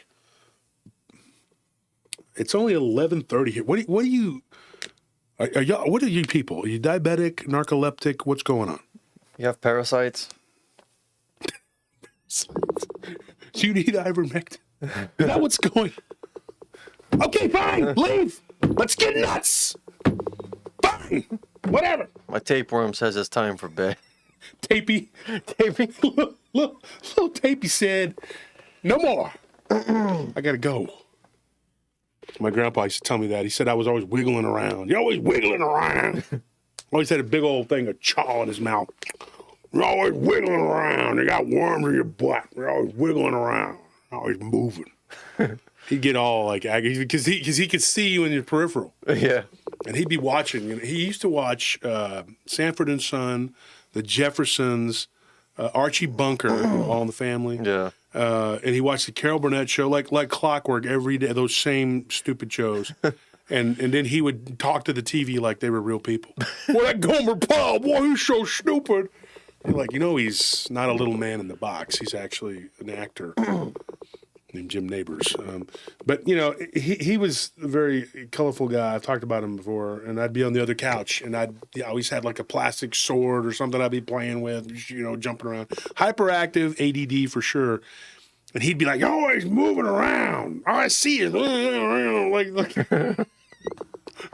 And then years later, when you first came to live with us, Yeah. I'd be on the recliner, and we had this black leather couch, a nice black Italian leather couch, because I was a bachelor. I was not expecting children to be around me, okay? And I mean, you weren't a children, or you weren't like a kid. You were like a teenager, but I wasn't expecting that in my life, you know? And so he would sit over there on the couch, and I'd be watching the game or something, and I would just see like this, and it was just him moving his legs, like back and forth. And one day I stopped and I said, hey, let me ask you something. I said, you move around quite a bit. You're literally like you're doing calisthenics. And that works great if you're like, you know, say at an aerobics class or the Catholic Church or something like that. You know, that's where you do calisthenics. I was like, but here in my house, you know, we have designated workout times. And while I'm trying to watch a baseball game, is not the time to be struggling with whatever your legs are doing, restless leg syndrome. He's like 16 or 15, whatever, he's a kid, you know. And he just looked over at me, blinked his eyes, and then proceeded to keep doing it. And then one day I walked over to him and I slammed my hands on the couch, scared the crap out of him. He jumped up and I said, hey, be cognizant. He didn't know what that word was at the time. I said, be cognizant of what you're doing. If you just catch yourself and you pay attention and you see your legs are chopping up and down, like Brandon said, Richard Simmons, maybe you're doing calisthenics on my couch and you don't need to be doing that. And then he was like, and then I think it sunk in. So then he would do it kind of slowly. But eventually he stopped altogether, and I'll never forget, he said the same thing to Tony. Tony fidgeting around, and you were over there, and we were at SeaWorld, and I remember you were sitting there eating, and Tony was like, moving around, and I didn't even think about it, and you looked over, and you were like, dude, stop moving around. You fidget around like a little child. And I just started laughing, because I remember telling you the same thing. That calisthenics with the legs and all that, I don't know what it is. I mean, you know, burning extra calories. Well, when it came to that couch, it's because I could never get, like, I was I was too tall to like completely lay on it because it was like a love seat. No, it wasn't a love seat. It was a 3-tier couch. Well, I was still too tall to completely like lay out on it. I could never get comfortable. Yeah, you weren't supposed But- to. That couch was not for that. That couch was for looks. It was a bachelor pad.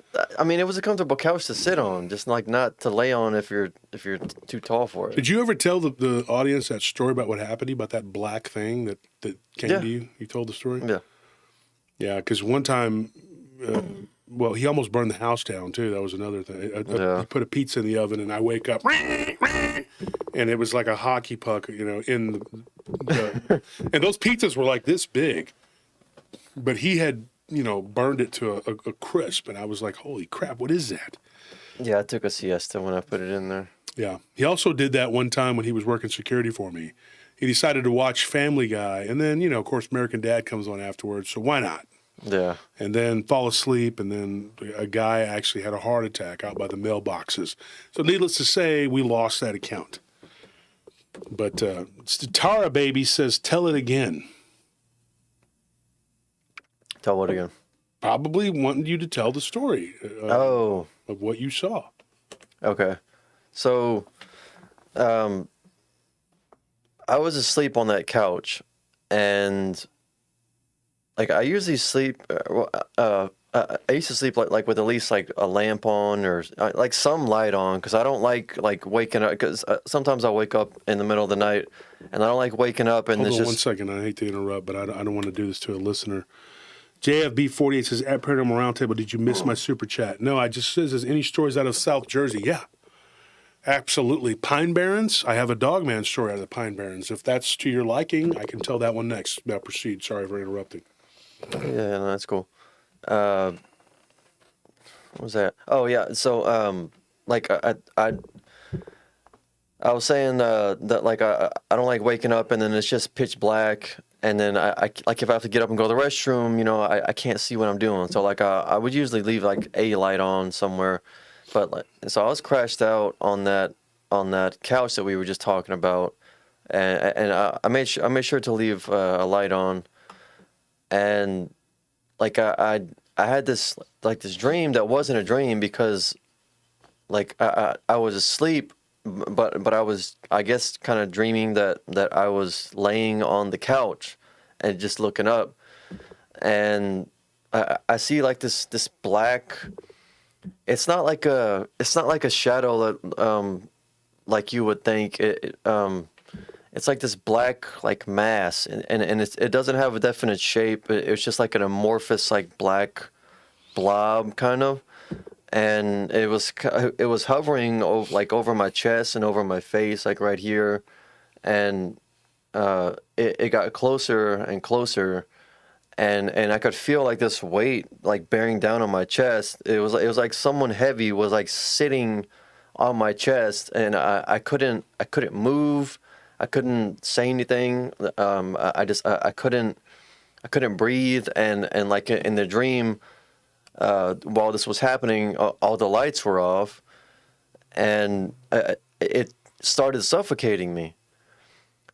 And in the dream, I eventually like everything started like fading to black because I was losing consciousness in the dream, and it was just kind of like this black tunnel vision, and then right when everything completely faded to black, and like in the dream I would have suffocated, that's when I actually woke up, and I woke up to see that my surroundings in reality matched my surroundings in my dream because all the lights were off.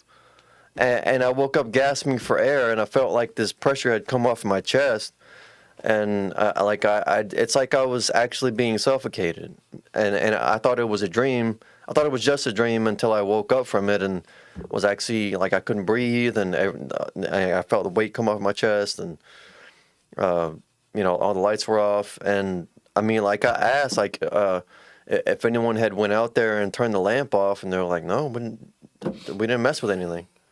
So yeah, it happened once, and it never happened again. So I don't know, but that was disturbing. I think that place had transient spirits, is what I like to call them, because when you're living in an apartment, unless something happened in that apartment that activates whatever, you can have like neighbors that do weird stuff or have like, and at that time we had neighbors upstairs that were fighting all the time and we could hear it. And when your neighbors are fighting like that, you know, it was like a couple and they were always just, it was, it reminds me of a story I got one time. And I've had a couple of these, but there was a woman out of Salem, Oregon that gave me a story. And she said, hey, and I think I was talking about Salem, Oregon or something like that. So she said, hey, I'm from Salem, Oregon. I used to live there, she said. And she said that, and I think I was mentioning something about it. And she said that her neighbors in the apartment complex she lived in were chanting. Like literally they were like, she heard them like doing some kind of weird chant. And at first she thought that they were beating on drums and doing like some kind of Native American chant or something. And then it just stopped, and she sees this black shadow come through the kitchen wall, and she said it looked like the Grim Reaper. And it just moved, it ignored her, and just went right through and went out the back and the wall and just went out. And she was like, what was that? So she goes over there to the neighbors and knocks on the door. No answer. So she's really disturbed. So she's like sitting on the steps for like the rest of the day. And then she sees her neighbors come, you know, walking up. And she was like, are you guys just now coming home? And they're like, yeah, it was like a Saturday, or she said it was on the weekend. So I don't know if it was a Saturday or Sunday. But she said it was on the weekend. And she said, yeah, we've been gone all morning. What's going on? She's like, oh. And then she was about to tell them what happened, but then she didn't. Well, then about 3 or 4 months go by, and she said that they were moving out, and they knocked on her door and they said, hey, we're giving away some of our furniture, and, you know, we sold some of it, you know, whatever. I think it was like Craigslist or something, whatever. But she said that, you know, we sold some of it, but we have some stuff. If you want it, you know, take what you want. We're going to leave it out here. And one of them was a dresser. And so she looked at it. She thought, oh, this dresser's really cool. I like it. It's neat. And she's like, she opens the dresser drawers. She's looking at it. And so she takes it into her apartment and she puts it up. Then her boyfriend comes over and she has to go to work out of town for like 2 or 3 days. And her boyfriend comes over and he has to babysit because she has 2 dogs and one of them is partially blind, is really old. So he ends up having to stay there and taking care of her dogs. In the middle of the night, he hears koosh, koosh, koosh, and like every drawer on the dresser was opening and closing. Then he gets up to get something to drink from the fridge the next day, and he hears a loud bang, crash, and he goes back into the spare bedroom, because it was a 2-bedroom apartment, where the dresser was, and it was a dresser that she had been given by the neighbors, and the drawers were all tumped over, and on the bottom drawer, on the bottom of the bottom drawer, he sees this carved, and then it was like it was burned, pentagram. And so he was like, holy crap, what is that? And so he does what I would have done, and he took it and threw it out. She comes home from her trip after being gone for 3 days. She was in Portland. She comes back, and she's like, what happened to my dresser? And he's like, I threw it out. But I snapped a photo of it, and he showed her what it was. And she's like, I'm not going to lie. She's like, I became enraged, like absolutely angry. I wouldn't have hurt him. I was so mad. And she's like, and then I felt like, whoa, this isn't my feelings. This is like something else. And then she felt like there was something that was going through her, making her angry at him for throwing that dresser out. And she was just like, because she even had these weird thoughts that maybe he did that himself. Yeah. And just to throw it away. And she was like, how stupid is that? And he's a nice guy. She's like, and, you know, they were engaged as the time of this talking, you know. But that's a crazy story, you know. And she said, you know, well, we actually didn't talk. It was an email. But it was a crazy story that stuck with me because it was about apartments. And I always thought about the apartments, like we've gotten so many of spirits and things like that. And I believe they're transient, usually. And it's all dependent upon who you're living around. If these people that you live around are doing something dark, it can affect you, and it can affect your living situation, which is like why I don't want to be around apartments. And I really don't like living really close to people, you know, because if something goes through their house or comes out of there, it can come into yours. You know, it just makes sense. I don't want that. I don't want that. Yeah. But she said that it was very strong. It was like something was making her want to hurt him. You know? She's like, I felt like taking a hammer and just hitting him upside the head with it. She's like, and I'm thinking, why on God's green earth would I be thinking these kind of thoughts? And then she got a hold of herself and was like, hey, you know, I'm sorry. I shouldn't have gotten upset with you. And he was just like, well, I just thought I did the right thing. She's like, you did. But she's an irrational person. She's a woman. I'm going to get hate mail for that. They're going to be like, I hate you, Josh Turner, because they're irrational. They're going to do that. You're going to come at me. Ladies, I'm kidding, all right? I'm messing with you. I'm messing with you. But that story is true. I'm not, well, I believe it is anyway. And the person that told me seemed pretty credible. But when I read that, though, I kind of thought, it kind of made me pause and I thought about it. Have you ever done that, though? Like somebody does something that's in your best interest, but in that moment you really are angry about it. And it makes no sense. It's like an irrational feeling. And then it's almost like the feeling doesn't come from you. And I believe that that's because these are spirits that can do these things to you. They can mess with you. You know what I mean? And so, like, you know, it just, I don't know, man. I think that there's a lot of things that can go wrong in an apartment. You know, and it just, like I said, you're kind of at the mercy of whatever's around you. So I would recommend using holy water, Saint Benedict. Like I said, this is right here. And look it up, hang it up everywhere. Saint Michael, you know, use the candles. If you're not dealing with a spirit like in my old place where it would knock candles over, no, because then it'll light your house on fire. Rock salt. Salt works really well. But now let's get to this Dogman story. It's been, what, an hour, 40? I'll go for another 20 minutes or so, and then we'll bail. But there's a Dogman story, and the guy that said it, what was his name?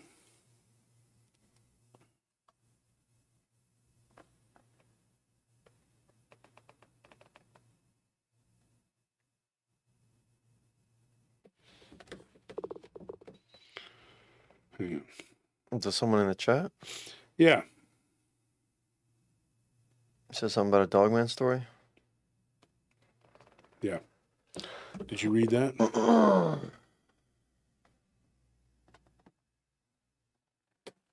Yeah. I mean, I don't know what to say. Like, I don't know what to tell him.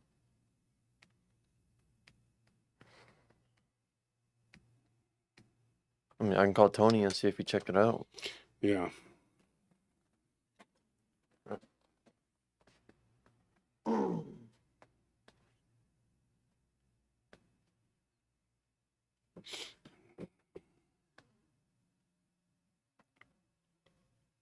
on 1 second, folks. I got to deal with work.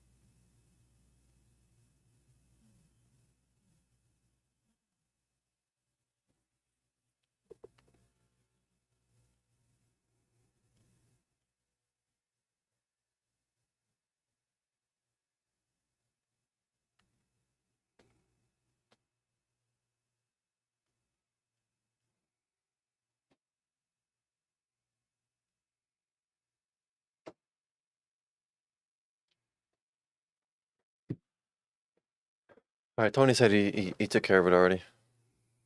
Well, I mean, he went by there, but I don't know what to tell him. Okay. And that new one, send it to Kenny. Okay. Or go out there and tell him to go do it. All right. Okay. Anyways, folks, sorry about that work stuff. Oh. Joyce Perfecto says, I lived in a haunted apartment in Santee California, but I think it was actually a spirit attached to our kitchen table. See, you don't know. You don't know what it is. But I got to run. So let me get to this story real quick here. And this isn't a really long one, but it did happen in the Pine Barrens, and this was in South Jersey, New Jersey, the state. Not a lot of people when they think of New Jersey, they just think of like congested cities. Everybody's like living in the north. But that's like I said, it's not a real long story. This is just one that I remember being told when we were talking about the Pine Barrens, and I really want to do a show just about the Pine Barrens, and I probably will at some point. Also, remember, this is just an impromptu show. We got 415 people in the chat. Not bad. I mean, it's just an extra thing we did because we were up here. And we do have to...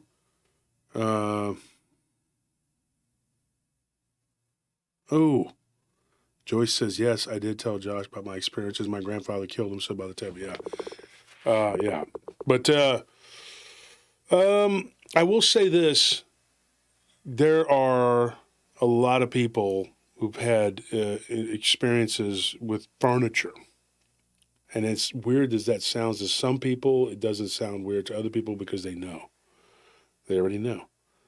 And I would say that some of the scariest things that I've heard of happening revolve around people having furniture that they bring into their house. Oh, this is pretty. And then they set it up somewhere and then something starts popping off.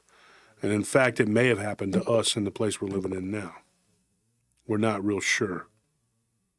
But I will say this. So this happened in South Jersey, and this was somebody that was driving through the Pine Barrens, and they were with their daughter. It was a guy and his daughter, and they were just hanging out, and basically they had just come from camping, and they were heading back up to New York. They lived in New York City. They were from New York City, and they had gone down to the Pine Barrens to go camping and have a good time and blah, blah, blah. And as they were driving back, they were talking. It's funny because they were talking about the Jersey Devil. The guy is into that kind of thing. He's actually into the unknown and stuff like that. But one thing he wasn't prepared for was to see an 8-foot-tall werewolf. And while they're driving, he's coming around a curve, and he tells his daughter, he's like, "Do you see that?" And he looks to his side of the vehicle, and she leans forward, and she looks, and she sees it. And it's this weird-looking creature, very much like a werewolf-looking creature, and it's hunched over, and it is literally digging into what looks like an elk and is tearing pieces of this, either a large deer or an elk. He didn't know which. And he said that it was eating it with its hands, and it was like just putting the food into its mouth, and when they passed it, it looked right at them. And was just like in mid-bite and they just kept going. And it was kind of like up on a slope on a hill, right in front of a tree line. And he assumed it was probably roadkill, that this thing had pulled up into that slope and was devouring it. And he gave me a good description of it. He said if you took like a timber wolf and just put it on a human body, human body. And he said but this is interesting too, the description of it. And this matches another one that I got from McKinney Falls here in Austin, which is really, really odd. It had fur, and as it came down toward the neck and shoulders, it kind of like turned into like human hair all over the body. The fur didn't encompass the whole body, but it had this timber wolf looking head with gray and brown, right? On the muzzle in particular, it had brown. And the body, the way it was hunched over, was just like the legs just looked like a man's legs and didn't really have hair on the legs. Like the hair slowly kind of dissipated. And when it got down to the lower body, it just looked like a man. So I thought that was interesting. So anyway, that's not a real long story. I can't tell you a whole lot extra about that. That's just, it is what it is. But yeah. 86 says, Eminem from M. I listen to old PRT episodes while I'm working every day, only slightly obsessed. Well, nothing wrong with being obsessed with a little PRT. And Love Cat says, you can't find quality like the way things used to be made, unfortunately. No, you cannot. No, you cannot. And those days are over, and they're probably never coming back. Now, somebody messaged me earlier, and they're a listener of the show, and I'm pretty sure he's probably listening right now. And I wanted to answer a question. He messaged me because somebody has been saying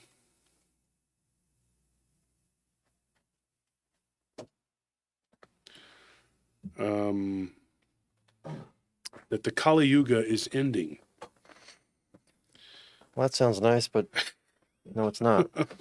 Yeah, exactly. And apparently somebody has said that the Kali Yuga is ending, and it's going to end. It'll be completely done by 2025. And then this January 2024 is the end of it. Okay, I'm going to tell you right now, that is wishful thinking. That's not the case. I envy your optimism. It is a 432,000 year cycle. And it is still very much going on. As much as I wish, it's only going to get worse. It's going to get worse before it gets better. But we're all in this together, right? We're all in this together. We're here tonight on a Saturday night. You know, and you're listening to stories, and, you know, I'm begging for donations. That's why we did it. That's why we got on the show tonight. We were just up here, and we're like, hey, man, let's harass people that are broke from Christmas to give us money. Yeah. It wasn't enough that the retail had to rip you. Let's get you to... Man, I got these live streams, man. I got these stories, man. Come on.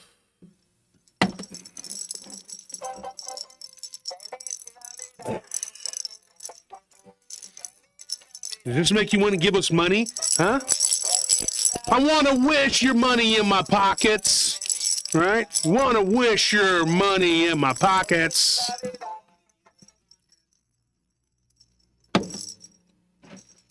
No, seriously, I totally get it. We just needed something to do tonight. God, I wish I could have recorded. If I would have made it in time. That's 2 times this week I've screwed it up, man. Twice. 2 times. Is there a limit on how much you can screw up in a week? I've done it twice now. Oh, boy.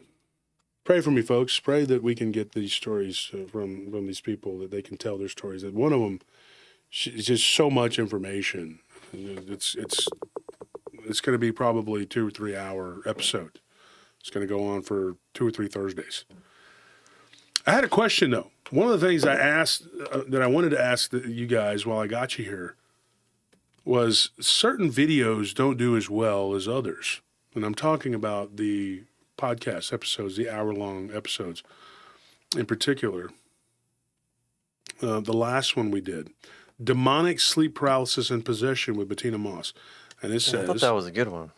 I did too, but I think maybe it's because of the I don't know, how do you say it? Like, I know that, like, our most popular episodes are the ones that have, like, Werewolves, Dogman in the title. And then after that, like, if it has Bigfoot in the title, then it'll be real popular. But well, this one says fewer fewer cool regular stuff. viewers are choosing to watch this video. Now, this happened also. There was another one.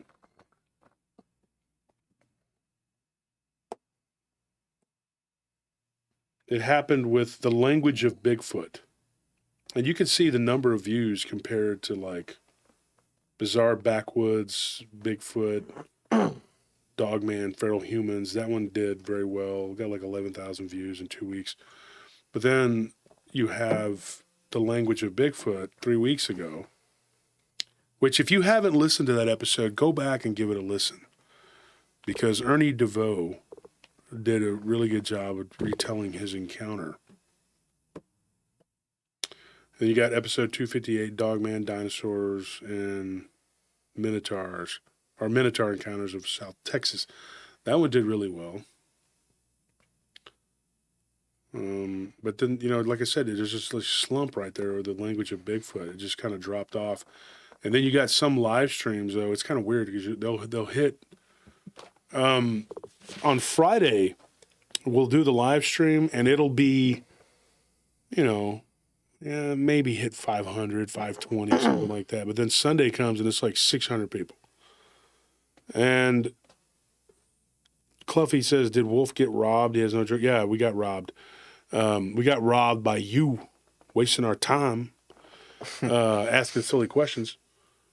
So I guess we're trying to figure out the algorithms, and we're trying to figure out what you guys want. But at the end of the day, it's also going to be what I want, what he wants, what we want, And I can't just give you Dogman, because I don't feel like Dogman gives you the full spectrum. Now, if I wanted to just sit up here and make money, which is what I've been accused of, and I keep making fun of that, then I would just say, let's just talk about Dogman. Yeah. In any story I do, just tell me the Dogman. I don't want to hear anything else. Because that's what's popular, and Bigfoot encounters, they are what they are, but Dogman is really big. And so let's just talk about Dogman. And some channels, who I'm not going to fire any darts, but some channels just flat out make up stories with AI. They just do. I mean, every day there's a new Dogman story. Come on, dude. And they all seem to follow like this weird template. And you're like, really? I also think that there are shows out there where people come on and just blab stuff that comes literally out of their butt. And I'm not joking. And I've even had people tell us that. They told us another guy I used to work with, and they were just like, yeah, I just made up some stuff, and they went on this show. So it happens. Lolo says, Wolf, I think you do a really good job of keeping it well-rounded. We try to. Michael Tesh says, I got a demon story, Wolf. Oh. Michael, show up on the live tomorrow. And I got another guy who's going to do, usually I don't do guests on Sunday, but I would like you to tell that story. I don't even know anything about it. And we'll just let you tell it. If you show up in the live tomorrow, please. And you can retell the story. And then we have another guy who's going to come on and tell his story. And then I'm going to retell some stories, and we're going to have a great time. It'll be a great Sunday. And even better when the Cowboys smash the pack. Another person asking about vampires. Well, guess what? I have decided, or we have mutually decided, that we are going to, when I'm done with this book about the MK Ultra, which I've hit a little bit of a snag. I got to talk to a witness who seems to be in hiding. No, I'm serious, they're not in hiding. They're just very busy, and we keep missing each other. And there again, last week I screwed up. I was 2 hours because they are 2 hours behind me in Pacific time. For some reason, I thought they were on Mountain Time, which is an hour behind me, and I was late getting to talk to them. They couldn't give me everything I needed, so I screwed up. And then this week, it's been twice I've been late to talk to witnesses. I sincerely apologize to Sean. I believe is his name, Sean. Doesn't sound right for some reason.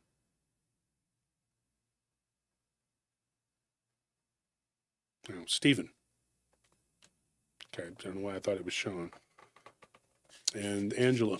I apologize to both of you. I sincerely do. And Tilly, who is supposed to come on the show soon, and I apologize to you. I had something going on with work, and I messed up. So I actually messed up 3 times this week. Shame. Yeah, I try not to do things that way. I try to be, do things correctly, get the stories out there, and but sometimes I screw up, man, and I definitely did it this week. I screwed up. What are you looking for? The Shane Bell. No. Where is it? I don't know where that's I don't know. I started looking for it, and I was like, where is that? It was over there on Tony's side of the table. It probably disappeared. He probably ate it or something and cooked it in some pho. Yeah. But nah, it just, I just thought we'd do an impromptu live. We were a couple hours, and we did. We told some stories. Valerie Guy says, any El Paso stories? Yeah, absolutely. But not for tonight. We'll be back tomorrow. and I got to save my voice for tomorrow. And I will be here, bright-eyed and bushy-tailed, and ready to go. And like I said, I apologize to those 3 individuals for not being professional this week. That's not how I like to do things. So, Michael Tester, be here tomorrow. We can let you come and tell your story. And the other person who's going to come on and tell their story, Todd Burke. So Todd will show up hopefully tomorrow. Did you hear that? Maybe it's What Tony. was that? Valerie. Oh, thank you for that donation. Oh my gosh. You've saved us. You've saved us. I can eat tomorrow. I can live tomorrow. Who was it? Thank you though, Valerie, for real. Appreciate that. I didn't see anybody at the door. I heard it. Sounded close. Yeah, I mean, I heard it too, but there's nobody there. That's weird. And I saw the last of the Mohicans leaving, and she was leaving earlier. And she was like throwing trash away, and then she gave me that weird look. Very angry. Like, you're not a customer. No, I'm not.